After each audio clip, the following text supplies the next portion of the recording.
and a wake up. And so when we ask, you know, in the military, we always ask, how short are you when we're coming to our end of our contract? And we like, this short. That's how this election is. We're almost there. We're almost there. And we're going to do it. We're going to do it because, folks, we didn't come this far to only go this far. We want to make sure that all the successes that we've had will continue, and they will continue with me as governor. And they will continue with John Reed as lieutenant governor.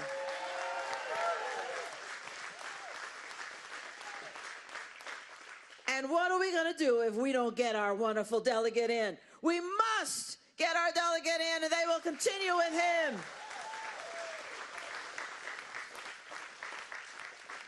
If he does not win, we don't win back the House. It starts with our delegate, and we need to make sure we get everybody in the whole ticket. Up and down, we've got to win. And what are we trying to win? Very good question. We've got to make sure that you keep as much of the money that you earn in your own pocket. That means we're going to keep your taxes low. We've already given you back $9 billion, and we're going to keep doing that. But my opponent, Abigail Spanberger, she's already said, oh, nay, because, you know.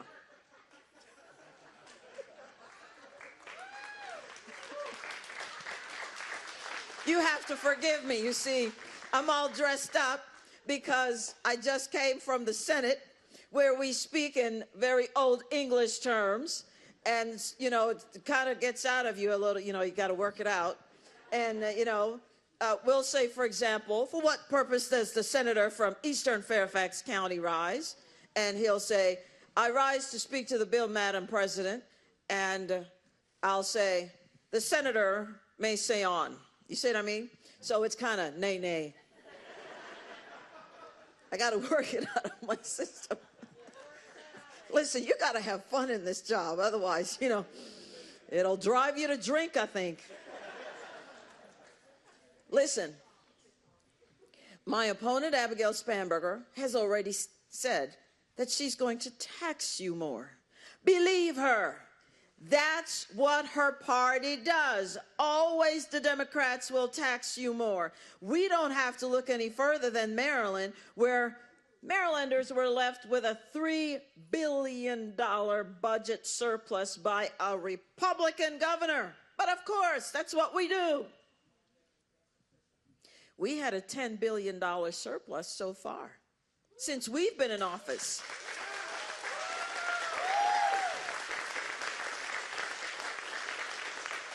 But guess what?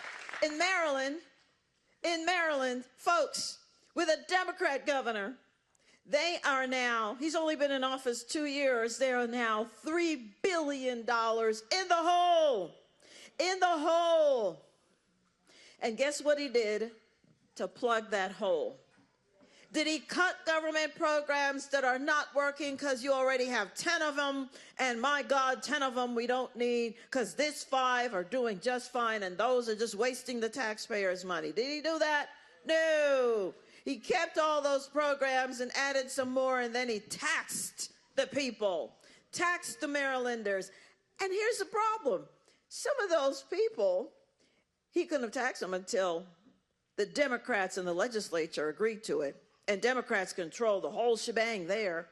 So they taxed them, and then those business owners who are Democrats started moving their businesses to Virginia. And the question was, well, why are you doing it? Wait for it. They said, because the taxes are too high. But you just voted for those taxes. But we're not complaining. You know what we're going to do? I think we should put up a billboard between us and Maryland, facing Maryland, that says, bring your business to Virginia where the taxes are low. That's what we should do.